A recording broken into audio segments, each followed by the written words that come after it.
Welcome to the Live Full podcast, where we talk about all things faith, family, and living fully the life God wants for you.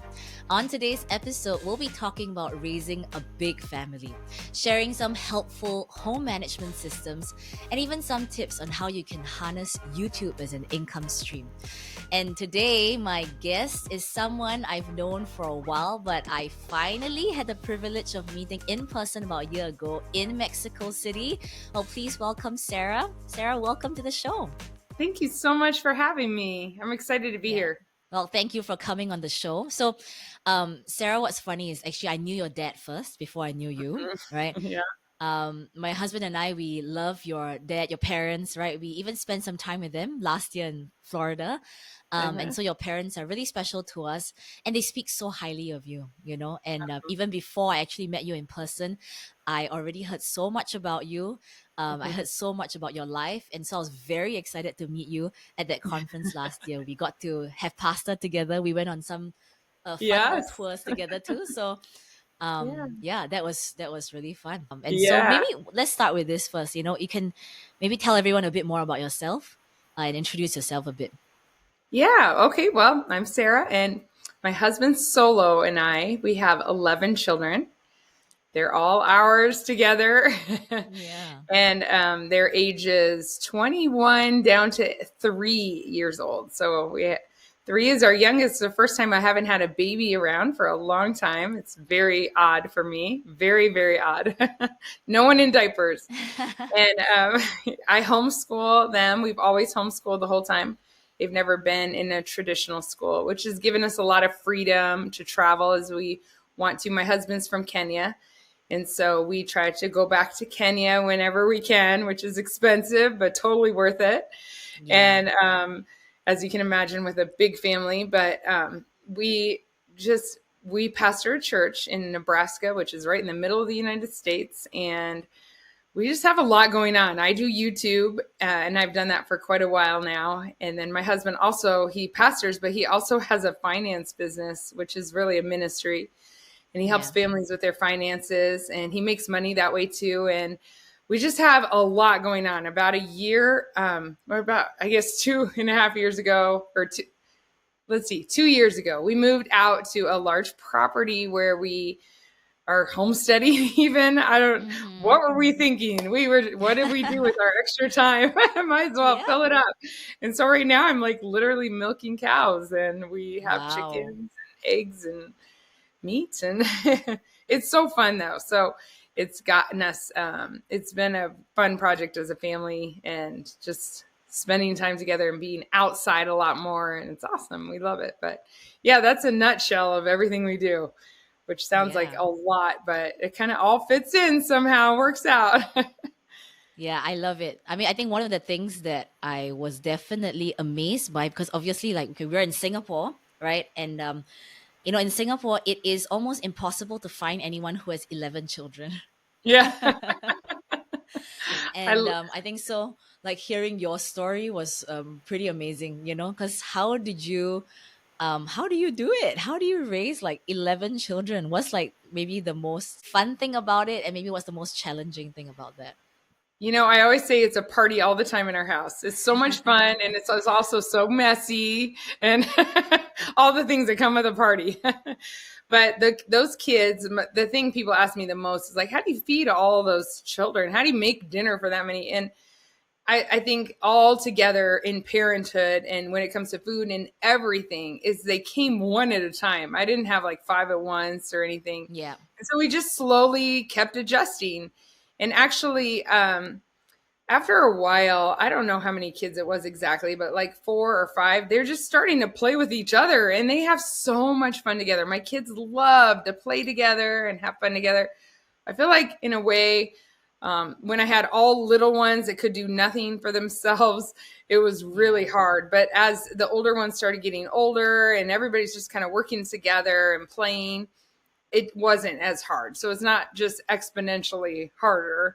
And it just kind of, we just adjusted one at a time. Everybody here in our house loves babies and new life. And so everyone just adjusted each time. And I don't know. Somehow we just kind of got here where we have 11, but we love it. Which was like It's the awesome. hardest transition to make? Like, so I've heard that from 2 to 3 is probably Mhm. the hardest like jump to make. But which one did you feel like was the toughest like jump?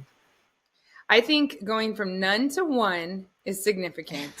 Yes. One to two, because all of a sudden you're like, well, we just can't run out of the house. We got a baby sleeping, and someone needs to stay home, or you start splitting up where you never split up in your free time or things like that. Is back in the day when we would rent movies, right? They weren't just streaming. And I just remember my husband and I looking at each other like, well, the baby's sleeping, so one of us has to go get the movie, and one needs to stay with the baby. It was just different. And then 1 to 2 was significant. And when 2 to 3 was a little significant, but I had them all very close together. And then Mhm. after that, it was just like, I don't remember any of them being a challenge after that. I know number 7 made us buy a new table, new car, and we were feeling like our house was really tight. I always feel like Yeah. number 7, you no longer fit in an SUV. We needed the big van. But she wasn't hard. It wasn't hard adding her. It's those first few, especially when they're real close together. And that's why Yeah. I always tell people when they're like, oh, should I have more? Should I not? I'm always like, team baby, have more, because they grow up so fast and it's so wonderful. Like, just it's hard in the beginning stages when they're all so tiny, but then they start dressing themselves and making themselves a sandwich, and you're like, oh, this isn't so bad. It's No, it's true. I think even with my kids too, I think eventually like my eldest is 10 now, or he will be yeah, 10 soon. And then my second one is almost 8. But I do feel a difference. Like, so they're not as dependent on you anymore. They're yes, able to do things a lot more independently, even yeah, though there's a lot of nagging and, yeah, but they're more independent now, yeah, which has helped a ton. So I'm thinking, yeah, yeah, I guess like another one's not too bad, but we'll see. yeah. We'll see what God does. Yeah.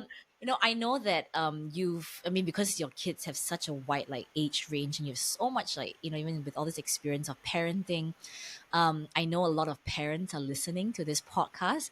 What would you say are some of your like best like parenting tips? Like, what would you say would be helpful for parents who especially are in these like early years struggling with the kids, maybe even with toddlers, right? Who Yeah. um, are just giving them a really difficult time. What Yeah. would you say to them? Yeah. I remember when my younger ones were little and the exhaustion of parenting, especially when you have like a baby and a toddler and the toddler's just testing everything. Yeah.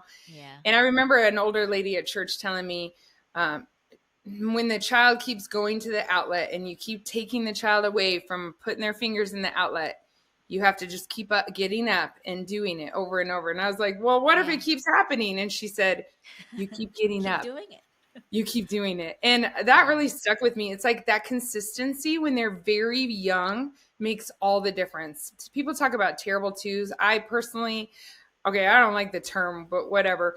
But I do think it is very hard from 18 months to 2.5. And if you're very, very Mm, consistent in those age that year, I mean, they're so stinking cute, which thank God he made yes. them that way. But it's hard because they can't communicate very well to you, and they think you don't understand them, even when you do understand them, and you're like, no, I know. They feel like you don't, and so there's a lot more crying and whatever, tantrums, whatever. But if you're very consistent in that year, I feel like at Yeah. 2.5 generally for us, it just lifts and you're like, oh wow, who is this angel child? But that consistency is so key through, especially through the young years. It's just being very consistent. I feel like as kids get older, those middle years, you have a couple kids in those middle years, they're the Yeah. golden years, and it can almost be easy to they can almost parent themselves, sort of. I mean, not really, but they're just so easy. They're not in the teen years yet, but they're independent in so many things. And so I feel like starting to really develop a relationship in those years, not develop because you had a relationship all this time, but work on your relationship and connecting with them in special ways. And then as you come into those teen years, just really focusing in on relationship. Of course, you have to bring correction, but when it comes from a place where the child knows that there's relationship, it makes such a big difference. And so Yeah. when you filter everything you have to do and discipline and everything through relationship and connecting with that child, every child is so unique and has their own. I mean, I have 11 of them. Let me tell you, they are all different. They don't Yes. come out. They look a lot alike. They Yeah. look very, very similar, but they are not the same. They have Yeah. similarities in different things, but they are not the same. And so all of my kids have different interests. And so my husband and I really try to hone in, especially as they become young teens and then older teens. It's like, what are your interests? I want to be interested in what you're interested in too. Yeah. And so we've had to get interested in things that we weren't interested in before. And it's Yeah. fun. It opens up new worlds for me. I got a couple of kids interested in drama and musicals. I've never been able to stand musicals at all.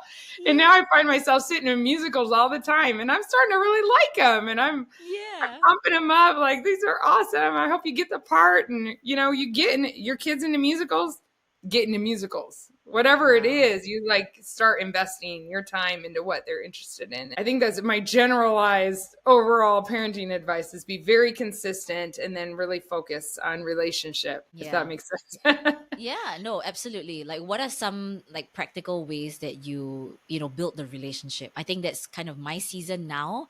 Yeah. Because I like that you said it's the golden years. I'm trying to, give myself a different perspective too. I think in Yeah. these years, because they are also kind of trying to be a teenager, I feel. Like Yes. my eldest one, I think, is definitely testing some of those Yes. boundaries. Yeah. But how do you then like build the relationship? Right, and in Yeah. these years, like what are you doing like practically to help with that? Yeah, I think it's fun to just sometimes play with them because that preteen years, they're hard for them. There's a lot of hormones coming, and then the Yeah. people that are older than them look so appealing. Like being older, Yes. being a teen looks so appealing, and I think sometimes just playing with them and letting them see, okay, it's fun to play. It's fun to be a kid. I'm gonna be a kid with you. Like I have a 12, I guess he's 12-year-old, and I was just trying to make time to play games with him because he loves games. And do I Yeah. always have time to play games? No, but I try to make time to play games with him. And so that helps build a relationship and then also let him know that, okay, it's fun to play. You can keep playing. I want him to be kids and innocent and have fun as long as possible. But sometimes I have to get myself back there too a little bit with them to be innocent and have fun with these things as well. We found shows we like to watch together as a Yeah. family. That's really fun.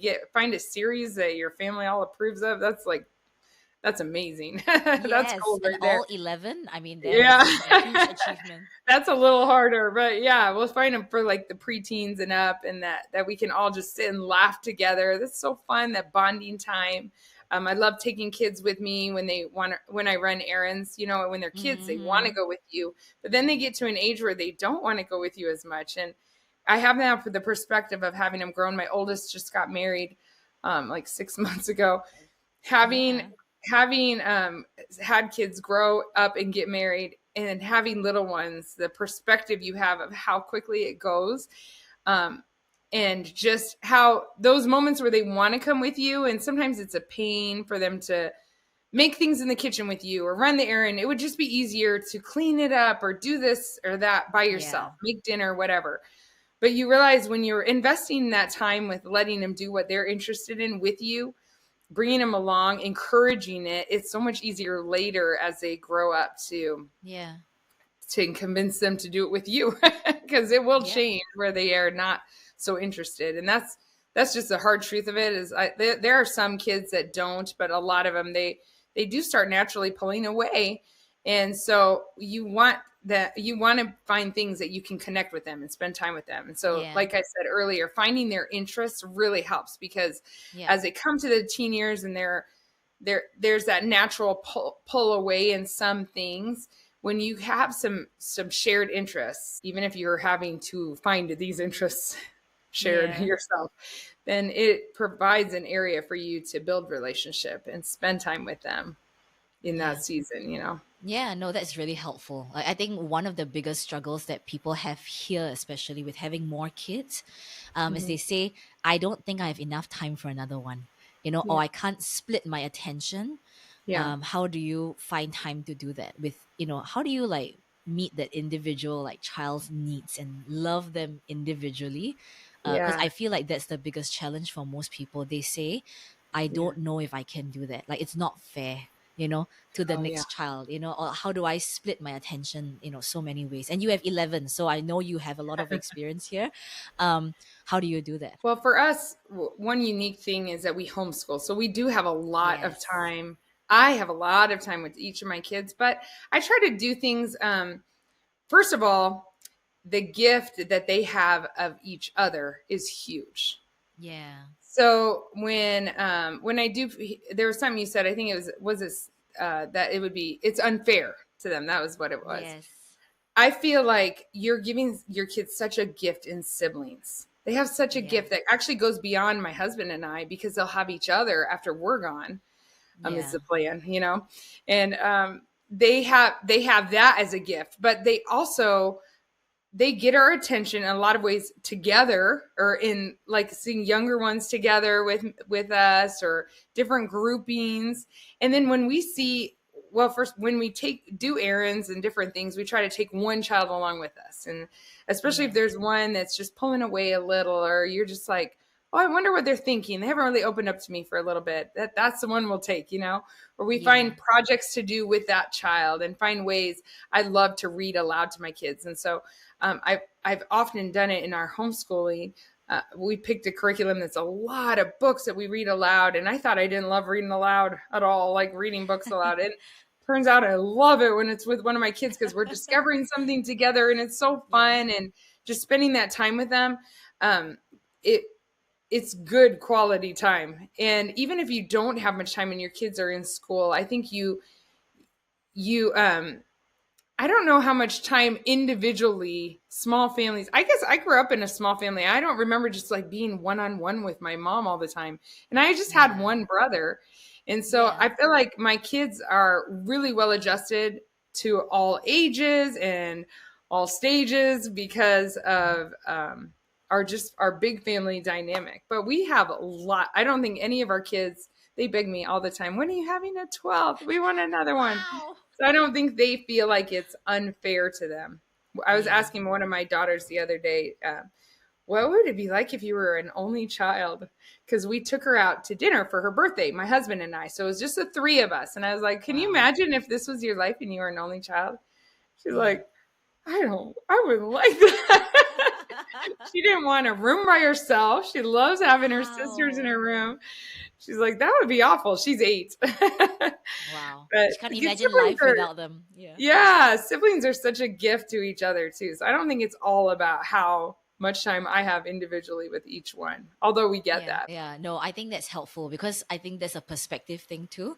I think people think that just because you have so many, therefore it's hard to, split your time. But actually, that's not Mhm. really it, right? You are giving Yeah, them a gift. You're giving them something more than, just time alone. Time alone is a gift, but there's other things too that you yeah, can you yeah, can give to them. yeah, I mean, obviously, like running a huge family is, it's like running a company, right? Or running some yeah. kind of business, Sometimes. and I imagine that you probably need some kind of structure or some kind of system to run your family. You say you homeschool too, so wow, I'm very impressed.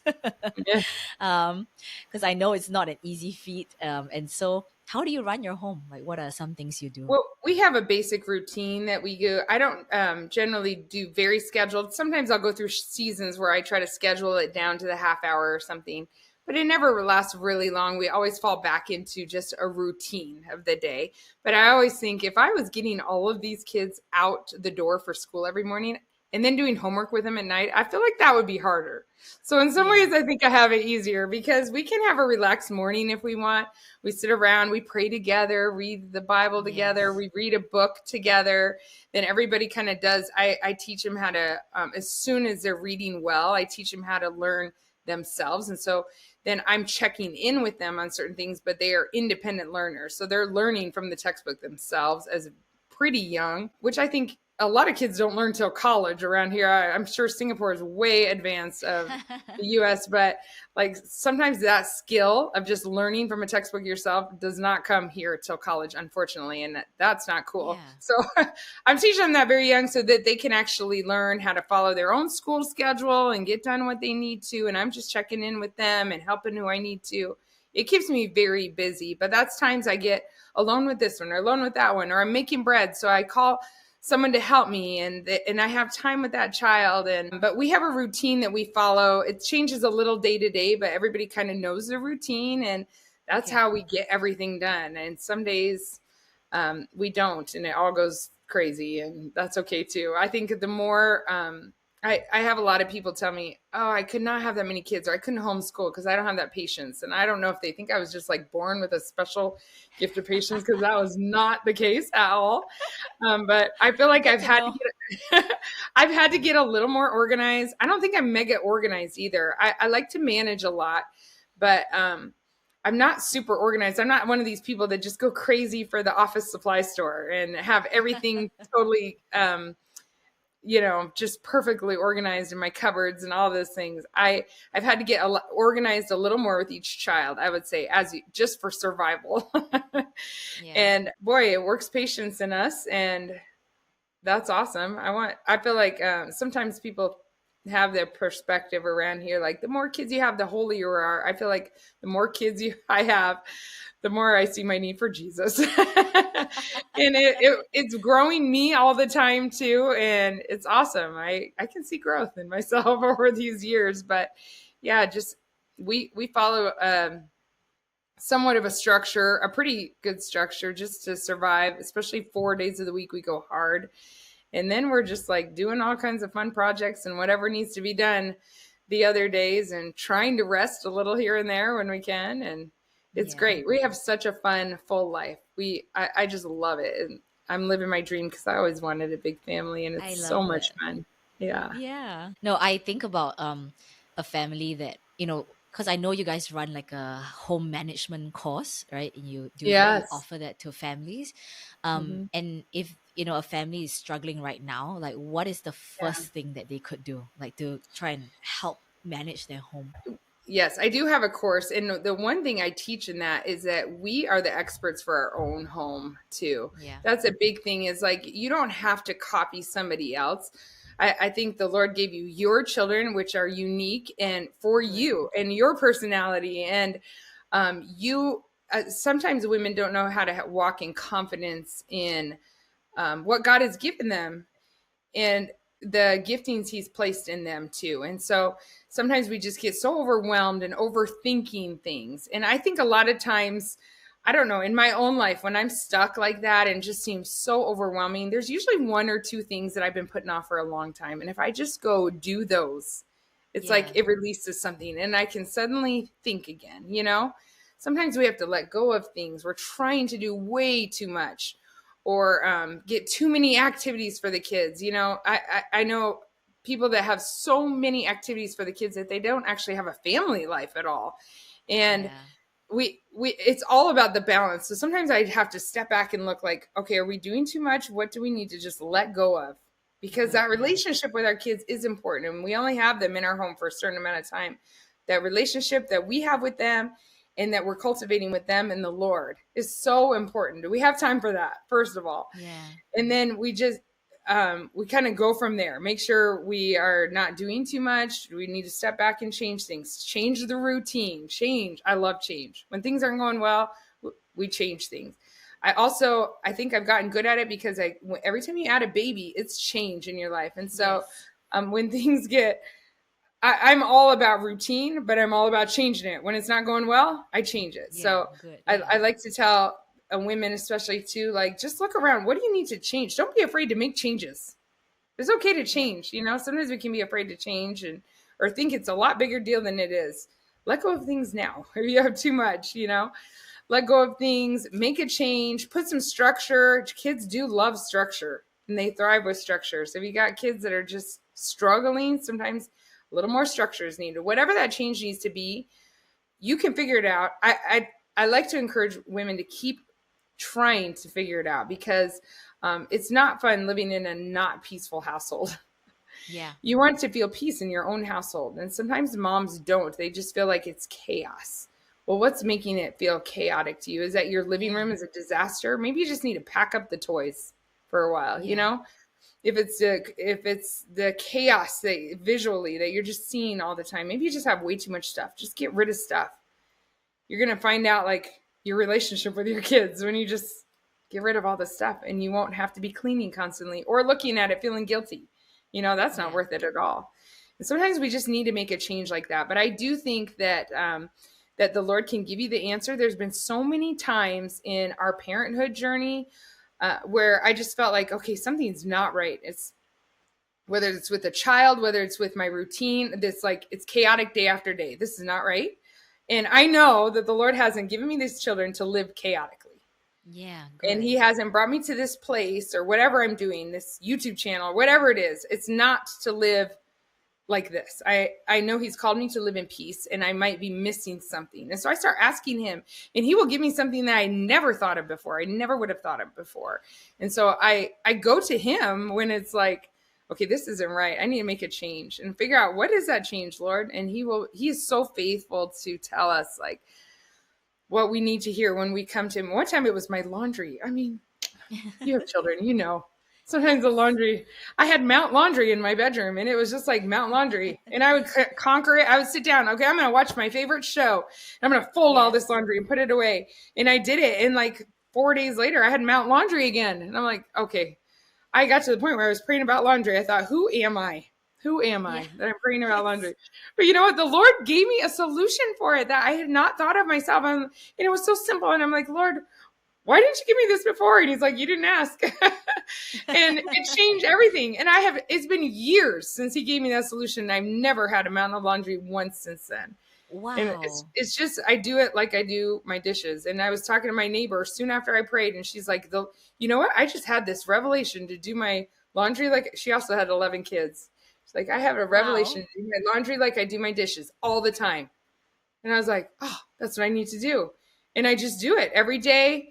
Every day we do a couple loads, and I get it all put away every day. Yeah. And I never have had a mountain of laundry again. And I just see it a different way. I don't see it like a whole separate thing that can pile up. Nope, it can't. It's like dishes. You're going to have a big problem later. And it's just that simple thing. But it's like, it was revelation to me. It's so silly, but it's not, because the Lord cares about what we care about, right? No, and I love it was that seriously causing stress. Yeah. Yeah. No, God cares about even these small things, right? And they are big to us, right? But maybe not to everyone else. But actually, these things, God cares about them too. Yeah. Yeah, and when they're disturbing our peace, like that, he hasn't called us to live that way. That's what I feel like. In real household things can disturb your peace. A toddler that is just not obeying, like. I've had situations. I have a parenting book too that I wrote with my dad. He has awesome parenting advice too. But one of the situations I talked about in there, I just had a kid that was not doing his school. And when you're homeschooling, you have a lot of homeschoolers. It's really hard when one of them's just not motivated at all. You can't sit out and by them and just make them do their work all day long. You got other kids and you got dinner to make and all these things. And the Lord just showed me to kick him out of school. I kicked him out. And I was like, you're done. You're done. You're out. I'm not teaching you anymore till you want to learn. And we would sit around the dinner table and talk about what kind of jobs you have when you don't have a high school. He was like in 5th grade or so. Like, when you never graduate from high school, this kind of job you might get. And pretty soon he's watching us all and he's bored. He's not allowed to do electronics. He's like, I want to do school. I was like, I'm not ready. And then pretty soon he's begging for school. Like, I would never have thought to kick my own kid out of homeschool. And pretty soon he was begging to do school, and he came back and he was self-motivated. Amazing. Let me tell you. And I was like, that was just a God idea, but he can give us ideas for our kids. He can give us ideas for our homes. He cares about those things. And so going to him is awesome. And being willing to do what he tells you to do, I think, is also really important. Yeah. Now, my mom used to tell me this story about so I only have one younger sister. And so we used to fight like all the time. Now, she's my best friend now, but we used to fight all the time. And so my mom was so frustrated, and she said, I'm gonna just have to leave it to God and pray. And she felt like the Holy Spirit told her, tell them they can, like, put them in a room basically, like by themselves, and then tell them they can fight it out and decide, and they can only leave the room when they've decided who's going to leave this house and leave this family. And so she came into the room, and then she told us, and both of us were like, what? Like, one of us has to go? okay, we'll stop fighting right now. And so like that was it. But again, this is like the That's wisdom of amazing. God. Yeah, that's not the wisdom of man. That's the wisdom of God. That's awesome. Exactly, right? And like a story like that, I think that's amazing. Yeah. Like God just gives us wisdom to like run Yes. our families, right? And I love what you're saying. It's a unique thing. It's not like one rule book, and then you just lead your family in a certain way. But Absolutely. actually God has unique wisdom that he gives to us, and unique Yeah. things like that's suited for our children, for our families, or the way we run our homes too. Yeah, Yes. I think if anyone is interested to see a glimpse of their lives, you can go check out YouTube. Their channel is Our Tribe of Many. Is so fascinating how they go do groceries. I've seen that one. How much groceries they have too. That's also kind of So crazy. much. But yeah, you have like 350,000 subscribers on YouTube, which is insane to me. Yeah. And I know some people listening might be interested to know, how can I get on YouTube too, right? How can I use that maybe as an income stream, and how maybe Yeah. tell us a bit about how you started, and how you do that. Yeah, for me, I knew nothing about any tech, anything, and I just watched a couple YouTubers, and I actually really cannot stand, I would say, hate cameras. I have hardly any pictures of myself, and I just felt like the Lord was telling me that I need to start a channel. And I Wow. actually put it off for like a year and a half. My dad gave me his old computer. My husband got me a little GoPro for Christmas. And I'm like, because they knew that I felt like that. And I was just like in the research stage, like, oh, I'm going to research how. But I was so terrified to start because I was so uncomfortable with cameras and the whole thing. Yep. And but I just kept feeling like the Lord told me that. So at Christmas, my husband had given me a camera and my dad had given me a computer. And in August, I still hadn't done anything. I was researching. And one day I just felt like the Lord spoke to me very clearly, like he wants to do something through me in this. And it's that time will pass if I don't start. Wow. And it was so clear to me. I told my husband, I'm like, I got to start. It was Friday. And I said, I got to put one up Monday. And we didn't even know like quite if we were going to put our kids on it or not. And we had to make all these decisions really quick. And I had done enough research to know that I need to be really consistent. And so I started posting, and I told not a soul. My parents might have known, and that was it, I think, and my husband. And I kept posting videos, and I was so terrified to just tell anybody because I was terrible. My videos, I haven't taken them down because I want other people to be encouraged by how much you can grow, but they were Yeah. terrible. They were terrible, and I didn't tell anybody. And a few months in, like I was starting to film my groceries because we just buy it. We've always bought our groceries as all at once for the month. That's just how I've done it because I don't like stores much. And I just want to, I Yep. plan ahead and all that. And so I would show those and talk about how much we spent. And then December came around and I had started in August, right? And so December came around and I'm showing the groceries and Solo's over on the couch. He's like, why are you showing them again? You showed them last month. And I'm like, I don't know. I've seen other YouTubers do that. And that video took off and I grew. I had like maybe 100 subscribers by then after those 4 months, and I grew to 1,000 right away. And then I started Wow. growing like 10,000 a month, and it just took off. And then I was like, okay, God, I had committed. I had told the Lord, okay, I'll do 5 videos a week for the first year. And when I started, I was pregnant. I hadn't told anybody, and I at some point after I had Destiny, I dropped down to 4 videos a week, but I finished off that year pretty strong. And it's just that last Yeah. few months. And I just decided after the year, I'm going to commit to do what I feel like the Lord's told me to do. And then if it doesn't do anything, I'm quitting. And obviously I had done a lot by then.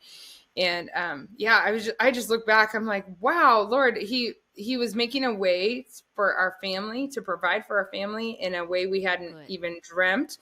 Yeah. That takes considerably a lot less time than making that kind of money in a job would take. And then also And you're just doing life, right? You're just showing your life.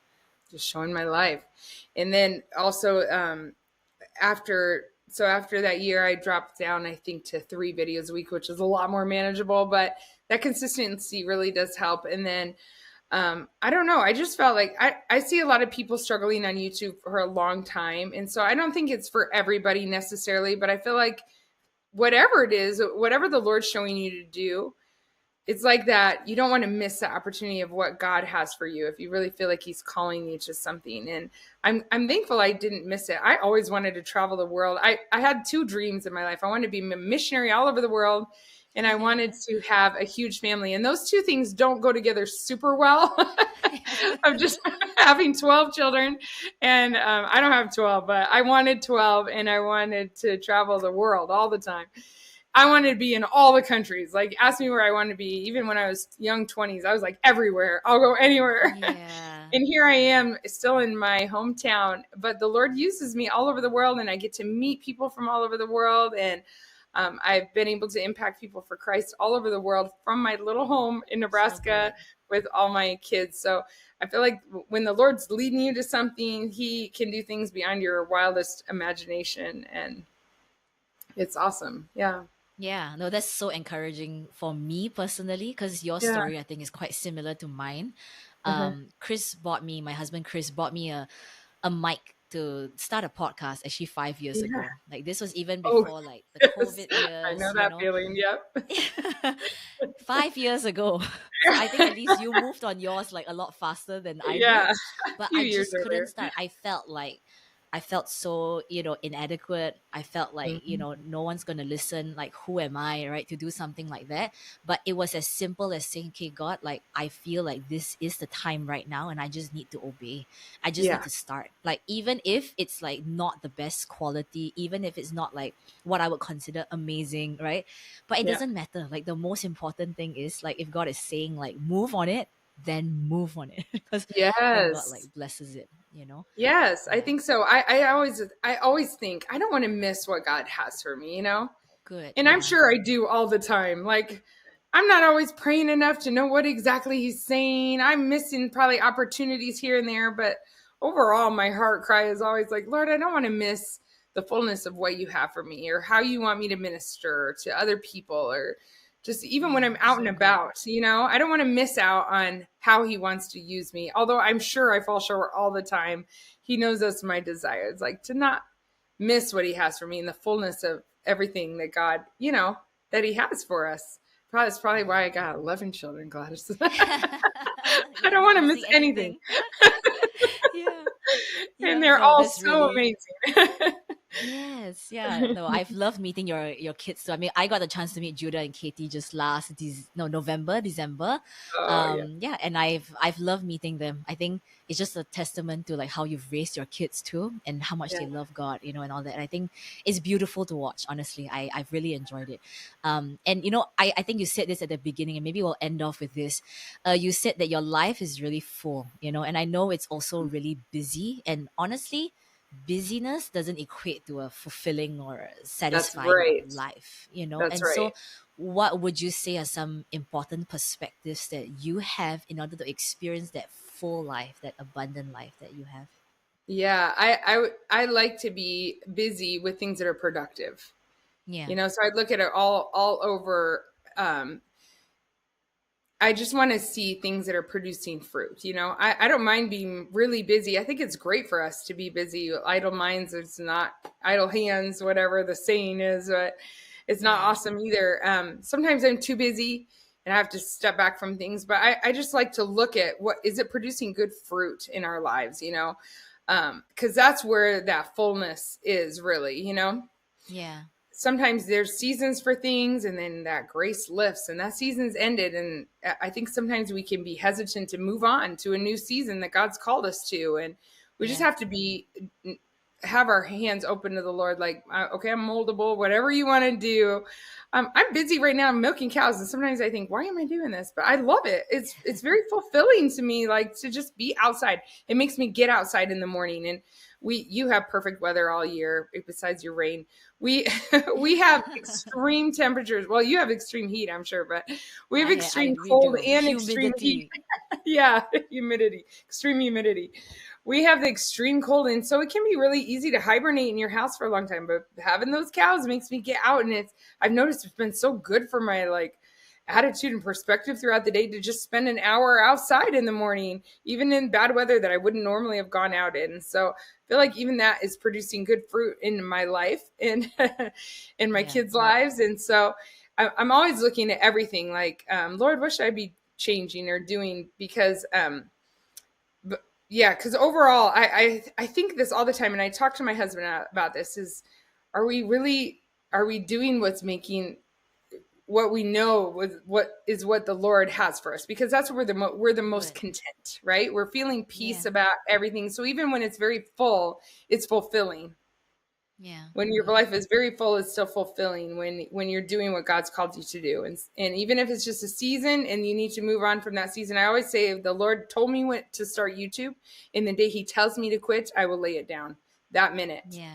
Without hesitation. And I make great money on YouTube. I'm so thankful for it, but I will lay it down without hesitation because I don't want to miss where God's moving, and I don't want to sacrifice my peace for money or for whatever, for certainly not for fame and for anything like that. It's like, God, when you tell me it's over, I will lay it right down and move on to whatever else you have for me. And so I feel like that is, to me, in my perspective, that's the key to peace, is just really honestly looking at all the things you're doing. Is this what God's saying? Is this bringing me peace, contentment? And I get it wrong lots of times, like where I'm spending my time. And wait, I was so busy today, but I was on Instagram a lot.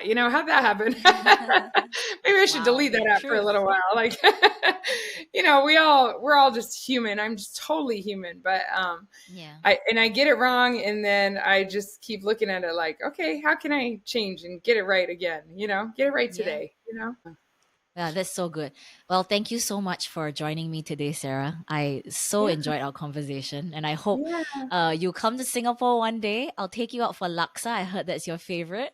It is my favorite meal in all the world. And Judah, man, I was so jealous when him and Katie went. They had so much fun with you guys too. They just talked about it. We saw pictures, and then they ate good food. I was like, oh, yes, I'm coming for laksa. I'm coming. Yeah. What's funny is actually on that trip, we had bought like a bunch of laksa packs for you, for Judah and Katie to bring home, but we completely forgot to drop it off with them. And so, but the next time they come or your dad comes, we're definitely like sending you a bunch. That's great. That's great. I appreciate it. Thank you so much. Well, thank you for being on the show too. Yeah, thank you. And thank you for joining us today. I hope you enjoyed today's episode, and do look out for more episodes to help you to live full.